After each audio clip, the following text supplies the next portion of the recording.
அண்மை செய்தியை பார்த்து வருகிறோம். மதுரை அரசு மருத்துவமனையில் இலவச உணவுக்காக நோயாளிகள் தள்ளு முள்ளுவில் ஈடுபட்டிருக்கிறார்கள். என்ஜிஓ மூலமாக உணவு விநியோகிக்கப்படும் நிலையில் நோயாளிகள் உணவை வாங்க அங்கு முண்டியடித்துக் கொண்டிருக்கிறார்கள். அந்த காட்சிகளை பார்த்து வருகிறோம். விவரங்களோடு இணைகிறார் எமது செய்தியாளர் நவநீத கிருஷ்ணன்.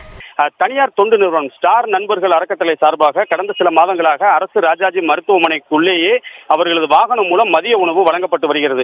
நாளடைவில் இந்த உணவு பெறுவதற்காக வரக்கூடிய மக்களுடைய எண்ணிக்கை அதிகரிக்க காரணத்தினாலே கொல்கத்தா போன்ற ஒரு சம்பவம் நடைபெறாமல் இருக்க தடுக்கும் வண்ணமும் தினந்தோறும் 100 to 200 நபர்களுக்கு மட்டுமே இந்த உணவு விநியோகிக்கப்பட்டதாக சொல்லப்படக்கூடிய நிலையிலே இன்று ஒரே நாளில் எப்பொழுதுமே பரபரப்பாக காணப்படும் இந்த அரசு ராஜாஜி மருத்துவமனை சாலையில் 500க்கும் மேற்பட்ட பெண்கள் குழந்தைகளோடு இங்கு வந்திருந்ததால் பெரும் பரபரப்பை ஏற்படுத்தியிருக்கிறது. மொத்தத்தில் ஒருவேளை உணவை வாங்குவதற்காக காத்திருந்த மக்கள் அலைக்கழிக்கப்பட்டும் தள்ளுமுள்ளு ஏற்பட்ட சூழ்நிலை தற்போது இங்கு பரபரப்பை ஏற்படுத்தி இருக்கிறது.